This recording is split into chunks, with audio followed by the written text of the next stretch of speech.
오늘 우리에게 주시는 하나님의 말씀 요한복음 1장 14절부터 18절까지 말씀입니다. 요한복음 1장 14절부터 18절까지의 말씀, 저와 함께 한 절씩 교독하시겠습니다. 말씀이 육신이 되어 우리 가운데 거하심에 우리가 그의 영광을 보니 아버지의 독생자의 영광이요 은혜와 진리가 충만하더라. 요한이 그에 대하여 증언하여 외쳐 이르되 내가 전에 말하기를 내 뒤에 오시는 이가 나보다 앞선 것은 나보다 먼저 계심이라 한 것이 이 사람을 가리킴이라 아니라.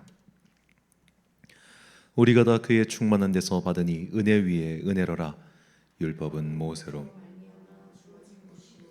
은혜와 진리는 예수 그리스도로 말미암아 온 것이라. 함께 읽습니다.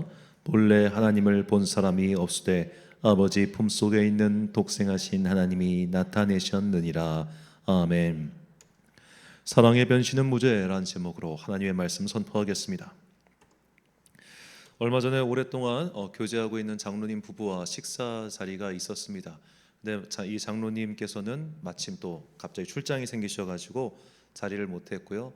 이제 그 권사님과 그분의 자녀, 이제 사실 대학 입학을 좀 축하하는 그런 자리였는데, 그래서 같이 식사를 교제를 하는데 이제 그 장로님한테 전화가 온 거예요. 그 부인 권사님한테 진짜 목사님 좀 바꿔달라고. 그래서 그 부인 권사님이 핸드폰을 저희 딱 건네주실 때 이 저장된 이름이 뜨잖아요. 난 그런 저장된 이름 처음 봤어. 내 멋진 남편. 내 멋진 남편. 우와. 결혼한 지 그분도 한 28년 정도 되셨는데 내 멋진 남편? 물론 그분이 이제 교회 안에 이제 그분 다니시는 출석하신 교회에서 아는 사람들만 아는 되게 인고 부부예요. 막 그 예배 끝나고 서로 두 분 다 교사로 봉사하시는데 부서가 달라가지고 이쪽이 먼저 마치면 이쪽이 내려오고 이쪽이 먼저 마치면 저쪽이 올라오고 이랬단 말이에요. 내려오면은 저쪽에서 권사님이 뭐 가명이나 뭐 철수 씨 이렇게 부르고 막 그래요. 그래서 주변에서 뭐야 막 이러는 부분들. 야 그래도 그렇지 내 멋진 남편이라니. 너무 막 그 손발이 오그라들 것 같으면서도 도대체 부인한테 어떻게 하길래 내 멋진 남편이라는 그런 말을 들었을까. 식사하다가 이제 그분이 본인들이 그러니까 본인들이 연애했던 이야기를 들려주셨어요. 하다 보니까 나왔는데 이분들은 다 믿지 않는 분들이었습니다. 기독교 집안도 아니었고 믿지 않는 분들이었는데 연애를 하다가 이 이제 권사님이 대학생 시절에 방학 때 예수전도단 수련회를 가셨대요. 친구가 그냥 가자고 해서 강권해가지고 어쩔 수 없이 간 거예요. 아마 원주 치악산 수련원으로 알고 있는데 그쪽에 가셨다가 거기서 성령 체험을 하고 완전히 뒤집어집니다. 매일 그냥 평범한 사람처럼 평범한 대학생으로 평범한 20대 젊은이로 지내다가 갑자기 방학이 됐는데 만나고 나니까 애가 뒤집어진 거예요. 요즘 말로 갑자기 얘가 예수쟁이가 돼서 나타나는 거예요. 이 장로님 그때 남자 청년이죠. 이 오빠가 당황한 겁니다. 이게 뭐지? 갑자기 왜 이렇게 변했지? 이 급격한 변화에 너무 당황한 나머지 이분이 고민을 하기 시작해요. 어떡하지? 헤어질까? 감당이 안 되는 거예요. 감당이 그 변화된 모습이 뭐 맨날 그냥 평범하게 놀고 했던 여자가 갑자기 예수쟁이에 나타나니. 그런데 이분이 진짜 멋진 결단을 합니다. 내가 이 여자를 사랑하니까 그럼 나도 예수쟁이가 돼야겠다 해가지고 본인도 그 다음 방학 때 예수님 수련회 가셔가지고 본인도 성령 체험하고 뒤집어서 돌아와요. 그래서 이제 그 뒤집힌 부부가 함께 신앙생활 하시면서 부모님도 전도하시고 지금은 각각 장로님, 권사님으로 열심히 봉사하시는 참 좋은, 제가 좋아하는 부부인데 그 말이 참 잊을 수가 없네요. 내가 그 사람을 사랑하니까 그 사람을 위해 내가 변해야겠다는 그 말이 참 기억에 오래 남았습니다. 그렇습니다. 최고의 사랑은 우리는 보통 무언가를 해주는 거라고 생각하죠. 내가 이거 해줄게, 내가 이거 사줄게, 내가 이렇게 해줄게.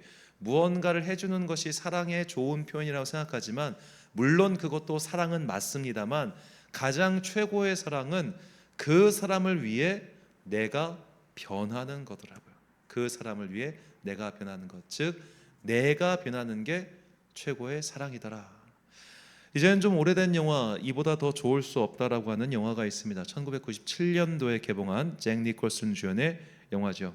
자, 이 영화 포스터에 보면 이 잭 니콜슨이 개를 들고 있는데 잘 보세요. 지금 비닐 장갑이 보이죠? 이 개 옆에. 그런데 지금 비닐 장갑을 꼈습니까? 안 꼈습니까? 안 꼈어요. 이게 사실 영화를 관통하는 포인트가 여기 다 들어 있습니다. 자, 이 잭 니콜슨이 맡은 이 극 중에서 역할은 아주 심각한 강박증과 결벽증을 가진 거의 정신병 환자 수준의 사람입니다. 근데 그 사람이 이제 인기 소설가여서 집에서 맨날 소설 써서 돈을 버니까 돈은 많아요. 그런데 완전히 진짜 결벽증, 강박증이 아주 심각해서 약을 먹어야 될 정도의 사람입니다. 근데 이 사람이 유일하게 가는 식당이 있었어요. 그 식당에서 그 웨이트리스로 근무하는 사람이 이 영화의 또 다른 주인공인 헬렌 헌트입니다. 자, 이 두 사람이 이제 그렇게 식당에서 만나는데 이 사람의 이 남자 주인공의 괴팍한 성격을 여자 주인공만 좀 받아줘요. 이제 여자 주인공에게도 이제 나름 가정의 아픔이 있고 뭐 그런 게 있었는데 이 두 사람이 서로 만나서 특히 남자가 이 여성이 어떻게 보면 그 인내 그런 것 때문에 본인이 약을 줄여가는 장면이 나와요. 이 약을 먹으면 이 강박증이 좀 줄어들긴 하지만 심각하게 우울해지기 때문에 내가 이 여자를 사랑함으로 그렇게 약을 조금씩 줄여가는 그 장면이 나오면서 이 영화에 잊을 수 없는 명대사가 나옵니다. 당신은 나를 더 좋은 사람으로 만들어줘요. 좋은 사람이 더 되게 해요. 뭘 말해도 하여튼 최고의 명대사예요. 자, 최고의 사랑은 내가 변하는 것. 이 영화가 그걸 잘 보여줍니다. 그래서 아까 그 강아지 얘기가 왜 나왔냐면 그 이웃집에 한 연예인이 사는데 그 연예인이 키우는 강아지예요.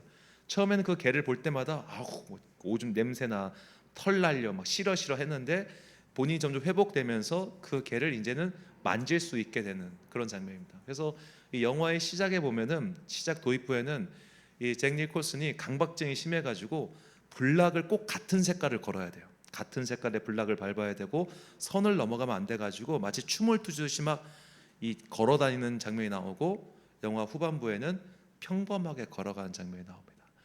영화 되게 잘 만들었습니다. 지금 유튜브로 보시면 아마 1,000원인가 볼 수 있을 것 같은데 이 영화가 현재까지는 유일무이하게 아카데미 남우주연상과 여우주연상을 두 개 동시에 나온 영화예요. 아직 그 이후로는 아직까지 없습니다.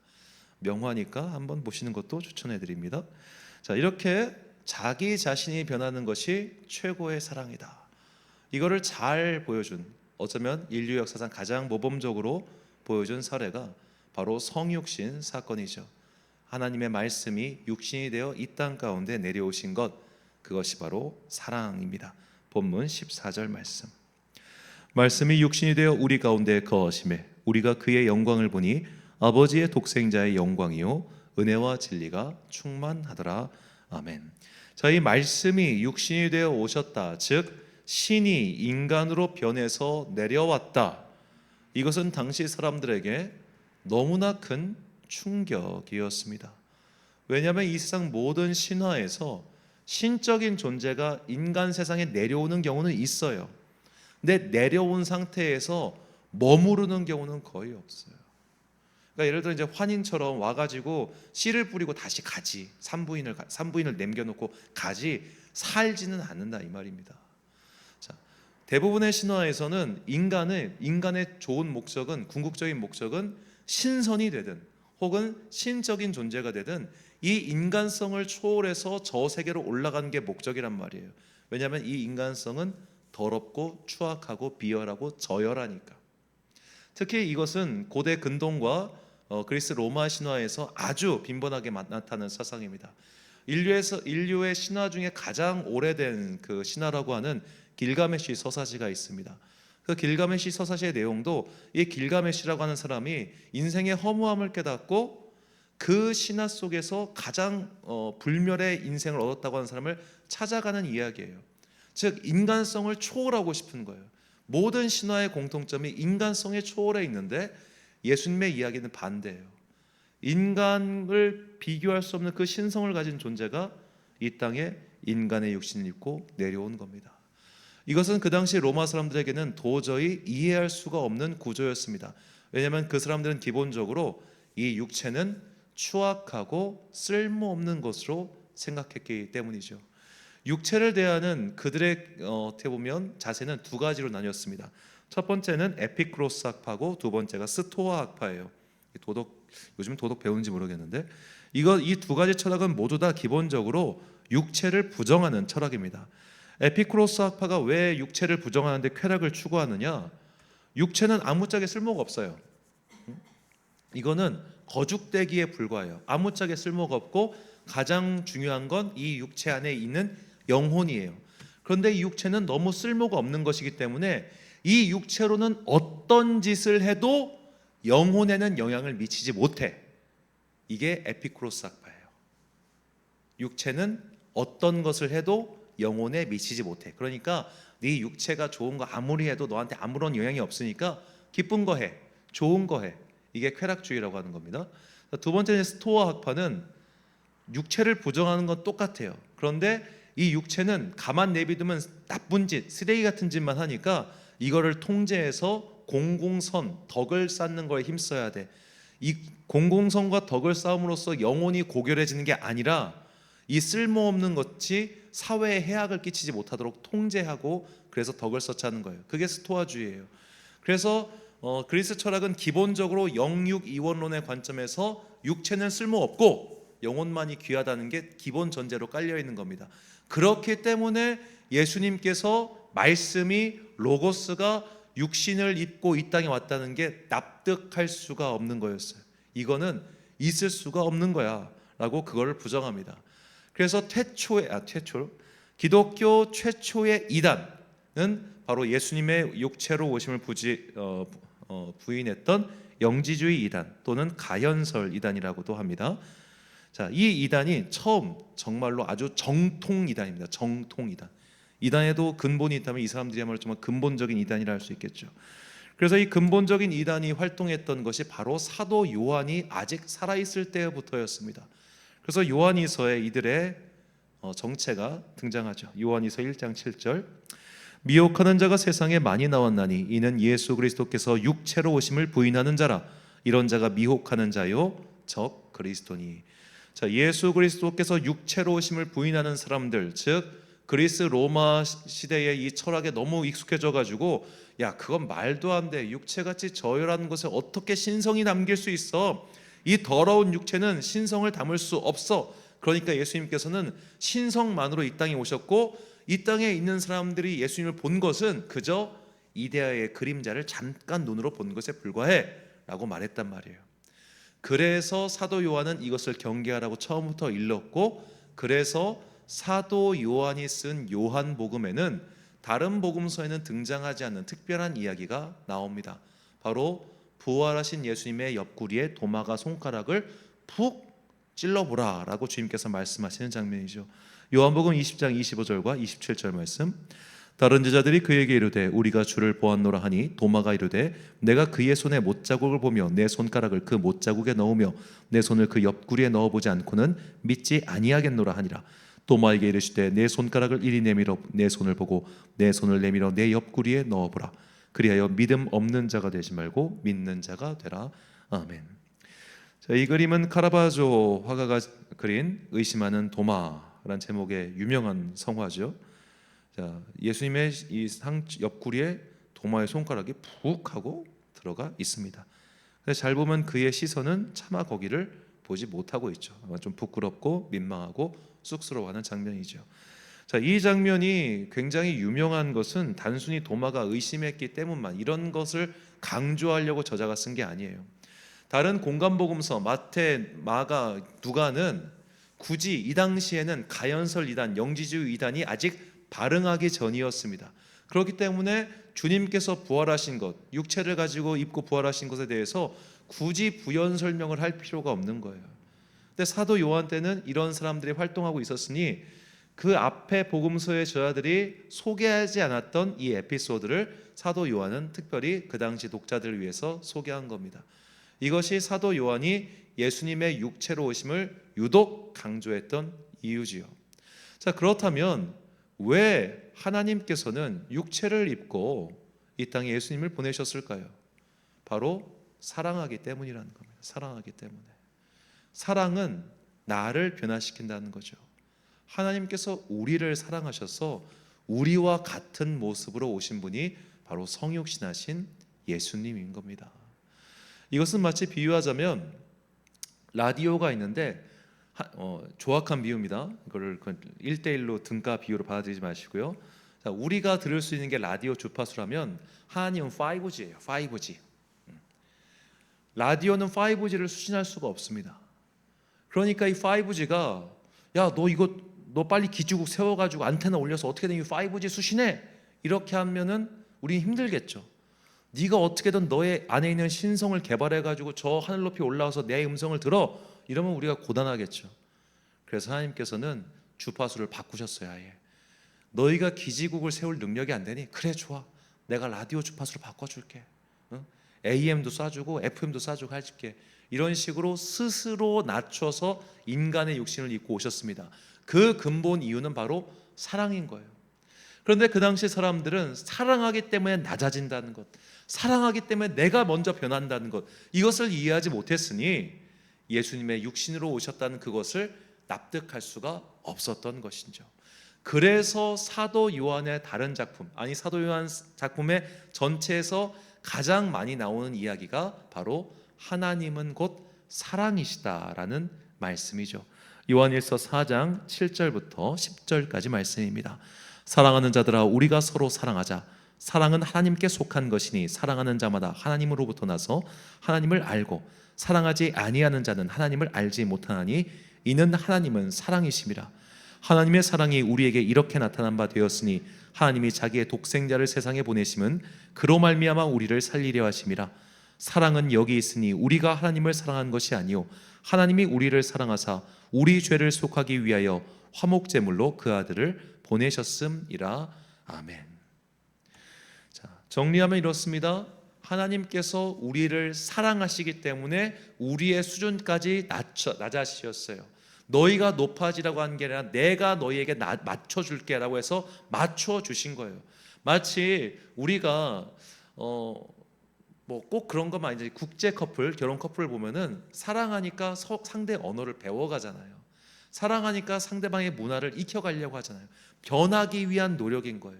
하나님께서 고작해야 피조물에 불과한 우리의 수준까지 맞춰주신 그 사랑, 너희가 그 사랑 안에 있고 너희가 그 사랑을 깨달았다면 이제는 너희도 서로 사랑하라. 이것이 우리가 믿고 지키고 있는 복음입니다. 다시 한번 저는 이렇게 생각합니다. 우리 기독교의 복음은 고담준론이 아니에요. 고담준론이란 현학적이고 아주 뜬소리 같은 굉장히 높은 차원의 이야기지만 이 기독교의 복음은 그렇지 않습니다. 하나님이 널 사랑해, 그러니 너희도 서로 사랑해. 이게 다예요. 그 사랑은 추상적이고 관념적인 그런 사랑이 아니라 아껴주고 인내하고 용서하고 손잡아주고 지칠 땐 힘이 되어주는 정말 현실 속에서 육체를 가진 인간이 할 수 있는 그런 사랑이란 이 말입니다. 그래서 기독교의 복음은 육체를 부정하지 않아요. 너희의 몸을 사용해서 힘껏 서로 사랑하라 라고 명령하고 계신 겁니다. 왜? 주님께서 육체를 입고 우리를 힘껏 사랑하셨기 때문이죠. 우리는 이제 스스로를 질문해 봐야 됩니다. 나는 사랑이라는 명목하에 상대를 바꾸려고 하는 사람입니까? 아니면 나를 바꾸려고 하는 사람입니까? 우리는 상대를 바꾸려고 하는 마음이 굉장히 강합니다. 저는 저희 어머니 설교 들은 지 좀 죄송한데, 제가 초등학교 2학년 때 일인가요? 이제 식당을 갔는데 누가 먹다 남은 음식이 있었어요. 수박이었던 걸로 제가 기억해요. 수박은 잘라서 나오잖아요. 남이 먹고 이빨 자국이 남아있는 게 아니잖아요. 그냥 손도 안 댄 음식이에요. 깨끗하잖아요. 가서 대뜸 먹었어요. 그러니까 저희 어머니가 굉장히 속상해하셨어요. 난 널 그렇게 거지로 키우지 않았다. 근데 왜 이렇게 그러는지. 저는 사실 이런 위생관념이 되게 좀 낙후된 사람입니다. 근데 보통 우리는 이렇게 살면은 더러워, 추잡해 이렇게 얘기하죠. 왜 나의 이거에 맞춰주지 않고 너에까지 올라가야 돼? 나는 그게 조금씩 피곤해요. 우리는 왜? 내가 오르니까, 위생적으로 사는 내가 오르니까 비위생적인 네가 바뀌어라고 하는 거죠. 게임하는 건 나빠. 게임하는 건 나쁘니까 너 게임하지 마. 우리가 한 번이라도 그래, 너 그렇게 게임이 좋아? 그럼 나도 한번 같이 해보자. 너 그렇게 막 요즘 노래가 좋니? 그거 다 사탄의 음악인데 이렇게 부정하지 말고 그럼 나도 한번 같이 들어보자. 사랑한다고 말하면서 우리 안에는 옳고 그름의 기준이 있어요. 그건 나빠, 그건 하지 마, 이런 게 있다 보니까 제가 왜 저걸 듣고 있는지, 제가 왜 저걸 하고 있는지 이해하려고 하는 시도조차 하지 않아요. 우리가 서로를 사랑한다면 그 사람을 이해하기 위해 한번 수준이 낮아져 볼 필요가 있지 않겠습니까? 아이들 사역을 하다 보면 항상 느끼는 게 바로 세대 차이, 수준 차이입니다.